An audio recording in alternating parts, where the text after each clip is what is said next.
ನನ್ನ ವಿರುದ್ಧ ಷಡ್ಯಂತರಕ್ಕೆ ಕಾಂಗ್ರೆಸ್ ಸರ್ಕಾರ ಟೂಲ್ ಕಿಟ್ ರೂಪಿಸಿದೆ. ಎಚ್.ಡಿ. ಕುಮಾರಸ್ವಾಮಿ.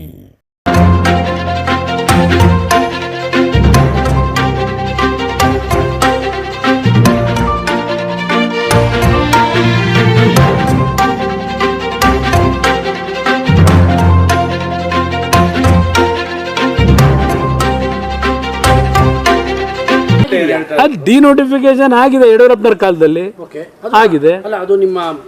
ಒಂದ್ ನಿಮಿಷ ಬರುತ್ತೆ, ನನ್ನ ಪಾತ್ರ ನಂದೇನಿದೆ. ನಿಮ್ಮ ಮಿಸ್ಸಸ್ ಅವರ ಅಂದ್ರೆ ನಿಮ್ಮ ಅತ್ತೆ ಅವರು ತಗೊಂಡಿದ್ದಾರೆ, ರೆಕಾರ್ಡೇ ಇದೆ. ಏನು ಕಾನೂನು ಬಾಹಿರವಾಗಿ ಮಾಡಿದಾರಾ? ಇಲ್ಲ ಬಿಡಿಯಾಗಿ ಟೋಪಿ ಹಾಕಿ ಮಾಡೋರ? ಬಿಡಿಯಾಗಿ ಟೋಪಿ ಹಾಕ್ಬಿಟ್ಟು ಮಾಡೋರ? ಆ ಥರ ಇದ್ರೆ ಹೇಳಿ.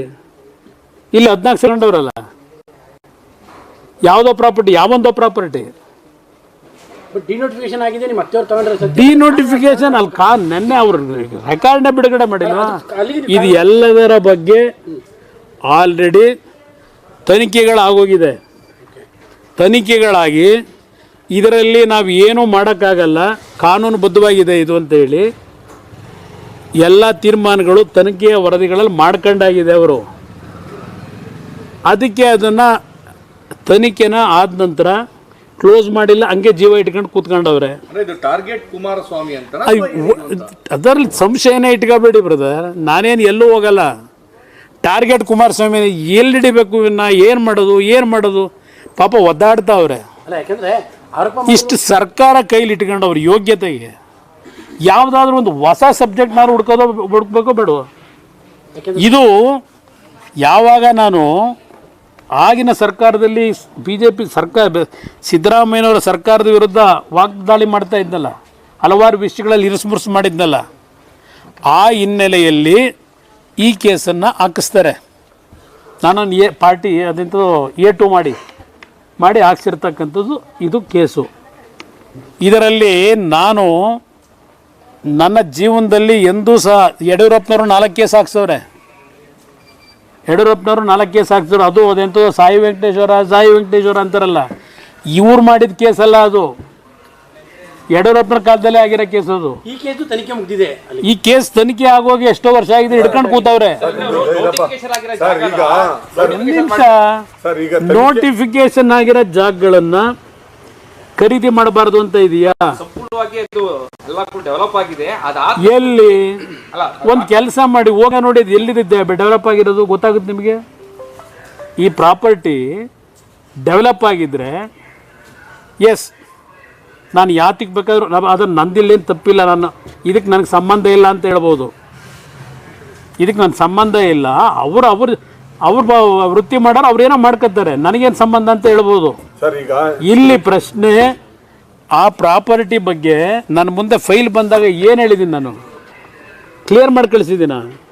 ಅಯ್ಯೋ ಯಡಿಯೂರಪ್ಪನ ಸಿದ್ದರಾಮಯ್ಯನದು ಏನೂ ಇಲ್ಲ, ಯಾವುದೂ ಸೈನ್ ಇಲ್ಲ, ಸೈನ್ ಇಲ್ಲದೆ ಮಾಡ್ಕೊಂಡಿರೋದು ನೀವು. ಈಗ ಸಾಕಂಬಂದು ಸೈನ್ ಹಾಕಿಲ್ವಾ? ಬರುತ್ತೀರಿ ಅದನ್ನೂ ಈಗ ಬಿಡ್ತೀನ ನಾನು. ಯಾಕೆ ಮಾರಾಟ ಮಾಡಿದ್ರೆ ಇವತ್ತು 30 ಲಕ್ಷ ಸಾಲ ಮಾಡ್ಕೊಂಡ್ಬಿಟ್ಟಿದ್ದೆ ಚುನಾವಣೆಯಲ್ಲಿ, ಅದಕ್ಕೆ ಮಾರ್ಬಿಟ್ರಂತೆ ಸೈಟ್ನ. ಮನೆ ಯಾವ್ದನ್ನ, ಯಾವ ಫೈಲ್ನ? ಇದನ್ನ ನಾನೇ ಬೇಕಾದ್ರೆ ಕೊಡ್ತೀನಿ, ಏನೇನು ಬೇಕು ಹೇಳ್ತಾರೆ ಎಲ್ಲ ಕೊಡ್ತೀನಿ, ಅವರು ತರಿಸ್ಕೊಳ್ಳಿ. ಯಾವುದನ್ನ? ಅಯ್ಯೋ ತರಿಸ್ಕೊಳ್ಳಿ ಪಾಪ. ಇವೆಲ್ಲ ನೋಡದೆ ಇವೆಂಥದ್ದು ಟಿಪ್ಪಣಿ ಕೊಟ್ಬಿಟ್ಟು ಭಾಷಣ ಮಾಡಿಸಿದ್ರೆ ನೆನ್ನೆ ನಿಮ್ಮ ಸ್ನೇಹಿತರುಗಳ ಮುಂದೆ. ಅದು 4 ಜನ ಮಂತ್ರಿಗಳು. ಸರ್, ಈಗ ನೀವು ನಿಮ್ಮ ಅತ್ತೆಯವರು ಅದನ್ನ ಡಿಪೆಂಡ್ ಮಾಡ್ಕೊಂತಾರೆ, ಅವರು ಬಿತ್ತಿದ್ದು ಇಷ್ಟೆಲ್ಲ ಆಗಿ ನಿಮ್ಮನ್ನ ಯೋಜನೆ ಮಾಡಿ ಇಷ್ಟೆಲ್ಲ ಅಪಪ್ರಚಾರ ಮಾಡ್ತಾ ಇರೋದ್ರಿಂದ ನೀವು ಇಲ್ಲ ಡಿಫಾಮೇಶನ್ ಸೂಟ್ ಫೈಲ್ ಮಾಡಬೇಕು, ಇಲ್ಲ ಅಂದ್ರೆ ಅವ್ರಿಗೆ ನೀವು ರೆಕಾರ್ಡ್. ಈಗ ನೋಡಿ, ಇಲ್ಲಿ ಪ್ರಶ್ನೆ ಇದು ಆಲ್ರೆಡಿ ಲೋಕಾಯುಕ್ತ ಮುಂದೆ ತನಿಖೆಗೆ ಅಂತೇಳಿ ಕೊಟ್ಟಾಗಿದೆ. ತನಿಖೆ ಅಂತಲೇ ಅಲ್ಲಿದೆ ಅಲ್ವೇ? ಕಂಪ್ಲೀಟ್ ಅದನ್ನು ಇಡಲಿಲ್ಲ, ಕ್ಲೋಸ್ ಮಾಡಲಿಲ್ಲ, ಇಟ್ಕೊಂಡಿದ್ದಾರೆ. ಇದಕ್ಕೆ ಜೀವ ಕೊಟ್ಕೊಂಡು ಏನಿರ್ಬೋದು. ಈಗ ನನ್ನ ಪ್ರಶ್ನೆ, ಇದಕ್ಕೆಲ್ಲ ಉತ್ತರ ಕೊಡೋ ಕಾಲ ಬರುತ್ತೆ, ಕೊಡ್ತೀನಿ. ನಾನೇನು ಎಲ್ಲೂ ಹೋಗಲ್ಲ, ಕದ್ದು ಯಾವನದು ರಕ್ಷಣೆ ಪಡ್ಕೊಳ್ಳೋಕ್ಕೂ ಹೋಗಲ್ಲ. ಅಯ್ಯೋ ನನ್ನ ಪರವಾಗಿ ಹೇಳಿಕೆ ಕೊಡ್ರಪ್ಪ, ಅಯ್ಯೋ ನನ್ನ ಪರವಾಗಿ ಇವೆಲ್ಲ ಹೇಳಿಕೆ ಕೊಡ್ರಿ ನಮ್ಮ ಕಾರ್ಯಕರ್ತರಿಗೆ. ಯಾರಿಗೂ ಬೇಡ್ಕೊಳ್ಳಲ್ಲ, ದಯನೀಯ ಪರಿಸ್ಥಿತಿ ಒಳಗೆ. ಹಿಂಗೆ ಕ್ಯಾಬಿನೆಟ್ ದರ್ಜೆ ಸಚಿವರು ಹಿಂಗೆ ಬಂದು ಕೂತ್ಬಿಟ್ರೆ ಹೆಂಗೆ ಪ್ರಶ್ನೆ? ನಾನು ಅದನ್ನೇ ಕೇಳೋದು, ಓದಾದರೂ ಸರಿಯಾಗಿ ಇದು ಹೋಗಲಿ ಕಾನೂನು ವ್ಯಾಪ್ತಿ ಒಳಗೆ. ಕುಮಾರಸ್ವಾಮಿನ ಹಿಡಿಯೋಕೆ ಆಯ್ತದೆ ಇದರಲ್ಲಿ, ಅದಾದರೂ ನೋಡ್ಕೋಬೇಕು. ನಾನಂತೂ ಯಾರ ಮೇಲೂ ಇನ್ಫ್ಲೂಯೆನ್ಸ್ ಮಾಡಿಲ್ಲ, ಪ್ರಭಾವ ಬೀರಿಲ್ಲ. 2015 ಕೇಸ್ ಬುಕ್ ಆಗಿರೋದು ಇದು. ಈ ಪ್ರಕರಣ ನಡೆದಿರೋದು 2010 ಯಡಿಯೂರಪ್ಪನವ್ರ ಕಾಲದಲ್ಲಿ. ನನ್ನ ಕಾಲದ್ದೇನಿಲ್ಲ ಇಲ್ಲಿ 2007. ನಾನು ಫೈಲ್ ರಿಜೆಕ್ಟ್ ಮಾಡಿ ಕಳಿಸಿರೋನು, ಮಾಡೋಕ್ಕಾಗಲ್ಲ ಅಂತೇಳಿ, ಅವ್ರಿಗೆ ತೀರ್ಮಾನ ತಗೊಳ್ಳಿ ಅಂತ ಹೇಳಿ. ಮಾಡಬೇಕು, ನಾನು ಸ್ವಂತಕ್ಕೆ ಏನಾದ್ರು ಮಾಡ್ಕೋಬೇಕು ಅನ್ನೋದು ನಾನೇ ಸೇರಿ ಹಾಕಿವೆ. 4 ಡಿನೋಟಿಫಿಕೇಶನ್ ಮಾಡಿದ್ದೀನಿ ನನ್ನ ಕಾಲದಲ್ಲಿ. ಅದನ್ನು ಕೇಸ್ ಅನುಭವಿಸಿದ್ನಲ್ಲ, ಹಾಕ್ಸಿದ್ರಲ್ಲ ಕೇಸ್ ನನ್ನ ಮೇಲೆ, ಡಿನೋಟಿಫಿಕೇಶನ್ ಆದೇಶ ಮಾಡಿದ್ದು. Never ending. ಏನು ಇನ್ಯಾವುದೂ ಇಲ್ಲ ನಂದು ಯಾವುದು ಬರೋಕ್ಕೆ ಸಾಧ್ಯ ಇಲ್ಲ. ನೆವರ್ ಎಂಡಿಂಗ್ ಅಂತ ಕೇಳ್ತಾರೆ. ಏನು ಮಾಡಿದ್ರು ಬಿಡಿ, ಇನ್ಯಾವುದೂ ಇಲ್ಲ. ಇವೇ ಒಂದು ಪಾಪ. ಆಗ ಯಡಿಯೂರಪ್ಪನವ್ರ ಕಾಲದಲ್ಲಿ ನಾನು ಹೋರಾಟ ಇತ್ತಲ್ಲ, ಆ ಹಿನ್ನೆಲೆಯಲ್ಲಿ ಅವ್ರ ಸರ್ಕಾರದಲ್ಲಿ ತೆಗೆದು ಒಂದು ಕೇಸ್ಗಳು ಹಾಕೊಂಡಿದ್ರು. ಇದನ್ನು ಇವರು ಪಾಪ ತೆಗೆದು ಇದೊಂದು ಕೇಸ್ ಹಾಕೊಂಡು ಒದಾಡ್ತಾವ್ರೆ. ಮಾಡ್ಕೊಳ್ಳಿ. ಬಟ್ 3 ತಿಂಗಳಿಂದ ಸರ್ ಕರ್ನಾಟಕದಲ್ಲಿ ಅಸಹ್ಯ ಬುದ್ಧಿ ಹೊಡ್ಕೊಂಡ್ರೆ ಗೊತ್ತಿಲ್ಲ, ಇಡೀ ದೇಶದಲ್ಲಿ ಇದು ಏನು ಪೊಲಿಟಿಷಿಯನ್ಸ್ ಎಲ್ಲ ಭೂಕಳ್ಳರ ತರ ಪ್ರೊಜೆಕ್ಟ್ ಆಗ್ಬಿಟ್ಟು ಅದರಲ್ಲಿ ಏನು ಸಂಶಯ ಇಲ್ಲ. ನೋಡಿ, ಈ ತರದ್ದು ಇದು ಈ ವಿಷಯದಲ್ಲಿ 100 ಬಾರಿ ಹೇಳಿದ್ದೀನಿ ನಾನು, 100 ಬಾರಿ ಹೇಳಿದ್ದೀನಿ. ಏನಿದೆ ಈ ದೇಶದಲ್ಲಿ ಸತ್ಯನ ನಾನು ಎಲ್ಲ ವಿಷಯ ನೇರವಾಗಿ ಹೇಳಿದ್ದೀನಿ. ನಾನಂತೂ ಹರಿಶ್ಚಂದ್ರ ಅಂತ ಹೇಳಿಲ್ಲ, ವಿಧಾನಸಭೆ ಕಲಾಪದಲ್ಲಿ ಹೇಳಿದ್ದೀನಿ. ಚುನಾವಣೆ ಬೇಡಿದ್ದೀನಿ. ಚುನಾವಣೆ ನಡೆಸಬೇಕಾದ್ರೆ, ಅಧಿಕಾರ ದುರುಪಯೋಗ ಪಡಿಸ್ಕೊಂಡು ನಾನು ಯಾವುದು ಮಾರಾಟ ಇಟ್ಟಿರಲಿಲ್ಲ ನನ್ನ ಸೈನ್ನ. ಇದು ನಾನು ನಡ್ಕೊಂಬಂದಿರ್ತಕ್ಕಂಥದ್ದು. ಅದರಿಂದ ಇವಕ್ಕೆಲ್ಲ ಈ ಗೊಡ್ಡ ಬೆದರಿಕೆಗೆಲ್ಲ ನಾನು ಸೊಪ್ಪು ಹಾಕಲ್ಲ, ಗೌರವನೂ ಕೊಡಲ್ಲ. ತರಣ ನೋಡಿ, ಇವರು ಯಾವ ಥರದ ಪ್ರತಿನಿತ್ಯ ನಡೆಸ್ತವ್ರೆ ರಾಜಕಾರಣ ಇಲ್ಲಿ ರಾಜ್ಯದಲ್ಲಿ. 15 ತಿಂಗಳು ಜನಗಳ ಕೆಲಸ ಮಾಡ್ತಾ ಇದ್ದಾರಾ? ಯಾಕಂದ್ರೆ ಕಂದಾಯ ಇಲಾಖೆ ಇದು ಈಗಾಗಲೇ ಬಿ ರಿಪೋರ್ಟ್ ಹಾಕಿದ್ರು. ಬಿ ರಿಪೋರ್ಟ್ ಹಾಕಿದ್ದನ್ನು ಹಿಡ್ಕೊಂಡು ಪೂಜೆ ಮಾಡ್ಕೊಂಡು ಕೂತಿದ್ರು. ಈ ಕೇಸಲ್ಲಿ ಬಿ ರಿಪೋರ್ಟ್ ಆಗೋಗಿದೆ, 15 ಸ್ಲಿಪ್ ಕೊಡ್ತಾವ್ರಿ ಇಲ್ಲಿ. ಇದು ಹೆಂಗಿದೆ ಅಂದರೆ, ಇದು ನೋಡಿದಾಗ ಇದೆಂಥದ್ದು ಇದೆಯಲ್ಲ, ಇವ್ರದ್ದು ಇದೆಲ್ಲ ಓದಿದ್ರಿ ನೀವು. ಯಾರ್ಯಾರು ಏನೇನು ಮಾತಾಡಬೇಕು ಇದೆಲ್ಲ ಇದೆಯಲ್ಲ, ಯಡಿಯೂರಪ್ಪನವ್ರಿಗೆ ಏನು ಹೇಳಬೇಕು ಇದೆಲ್ಲ ಏನು ಹೇಳಿದೆ ಅಂಥದ್ದು ಕ್ರೊನಾಲಜಿ ಆಫ್ ದ ಸ್ಕ್ಯಾಂಡಲ್ಲು. ಓಲಿ 16 ಸ್ನೇಹಿತರು ಬರ್ಕೊಟ್ಟಂಗ, ನನ್ನ ಸ್ನೇಹಿತರಲ್ಲ, ಸಿದ್ದರಾಮಯ್ಯನವ್ರಿಗೆ ಸಿಕ್ಸವ್ರಲ್ಲ, ಮಾಜಿ ಸ್ನೇಹಿತರು ಇರ್ಬೇಕೇನೋ. ಅಲ್ಲಲ್ಲ, ಅವ್ರ ಹಿಂದೆ ಮುಂದೆ ಅವರ ಹಿತಶತ್ರುಗಳು. ಸಿದ್ದರಾಮಯ್ಯವ್ರದ್ದು ಈ ಕೇಸಲ್ಲಿ ಅದೆಂತೂ 14 ಸೈಟ್ ಕತೆ ಸಿಕ್ಸವ್ರಲ್ಲ. ಈಗ ಆ ಥರದಾರೆ ಇದು ಬರ್ದಿರೋದು. ಇದು ಅವರೇ ಸಿಗಾಕತ್ತೇವೆ, ನಾನು ಸಿಗಾಕಲ್ಲ.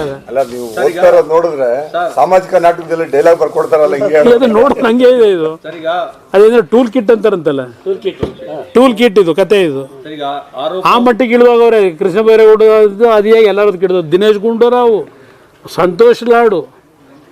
ಏನು ರಾಜಕಾರಣಿಗಳ ಆರೋಪ ಪ್ರತ್ಯಾರೋಪ ಇದರಿಂದನೇ ಯಾವುದೇ ನೋಡಿ, ನಾನು ಕರ್ನಾಟಕ ರಾಜ್ಯದ ಜನತೆಗೆ ಮನವಿ ಮಾಡೋದು, ಇವತ್ತು ಒಂದು ರಾಜ್ಯದ ಒಂದು ಆಡಳಿತದ ಬಗ್ಗೆ ಏನೊಂದು ಗೌರವ ಇತ್ತು, ಆ ಗೌರವ ಇವತ್ತು ಹೋಗ್ತಕ್ಕಂಥ ವಾತಾವರಣ ಯಾವ್ಯಾವ ರೀತಿ ನಿರ್ಮಾಣ ಆಗಿದೆ.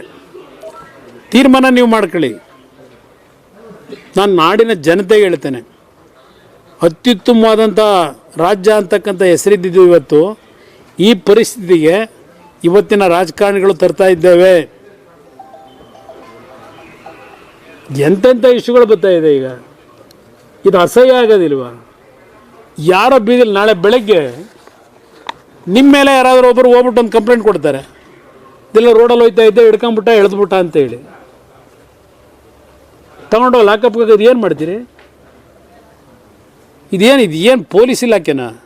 ಅದೇ ವಿಚಾರದಲ್ಲಿ ಬರ್ತಾ ಇರೋದು SIT ರಚನೆ ಮಾಡಬೇಕು ಅಂತ. ನಾನು ನೋಡಿ, SIT ಬಗ್ಗೆ ರಚನೆ ಆದ ದಿವಸಲೇ ಮೊದಲೇ ನಾನು ಹೇಳಿದ್ದೇನೆ. ಮೊದಲನೇ ಬಾರಿಗೆ ನಾನೇ ಹೇಳಿದವನು, ಯಾರೂ ಹೇಳಿಲ್ಲ.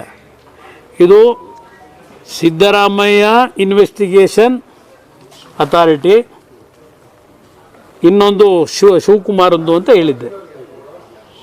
ಇದು ಅದು ಹೊರತುಪಡಿಸಿ ಈ SITಗಳು SSIT ಈ SITಗಳು ಅವ್ರು ಏನು ಹೇಳ್ತಾರೆ ಗುಲಾಮ್ಗಿರಿ ಮಾಡ್ಕೊಂಡು ಅವ್ರೆ. ಇದಕ್ಕೂ ಬೇಕಾದ್ರೆ ನಾಳೆ ಬೆಳಗ್ಗೆ ನನ್ನ ಮೇಲೆ ಕೇಸ್ ಹಾಕಬಹುದು ಬೇಕಾದ್ರೆ. ಏನು ಹೆದರಬೇಕಾಗಿಲ್ಲ ಬ್ರದರ್, ಯಾಕಂದ್ರೆ ಭಾಳ ಜನ ನನ್ನ ಸ್ನೇಹಿತರೇ ಇದ್ದೀರಿ. ಏನಪ್ಪ ಕುಮಾರಣ್ಣಗೆ ಏನಾಗ್ಬಿಡ್ತದೆ ಅಂತೇಳಿ ಏನೂ ಆಗಲ್ಲ. ಬಂದು ನಾಡಿದ್ದು 24ನೇ ತಾರೀಕು ಬೆಂಗಳೂರಿನಲ್ಲಿ ಎಲ್ಲ ಡಾಕ್ಯುಮೆಂಟ್ ಇಟ್ಕೊಂಡೆ ಮಾತಾಡಿದ್ದು. ಎಲ್ಲೋ ಕದ್ದು ಹೋಗಲ್ಲ ಪಾಪ ಸ್ನೇಹಿತರುಗಳಿಗೆ ಹೇಳಿ, ಏನೋ ಟಿ ವಿಲಿ ಏನೋ ಹೇಳ್ತಾವ್ರಲ್ಲ ದಿವಸ, ಎಲ್ಲೋ ಹೋಗಲ್ಲಪ್ಪ ಬರ್ತಾರೆ ಅಂತ ಅಂದ್ಬಿಟ್ಟು ಹೇಳಿ. Thank you brother.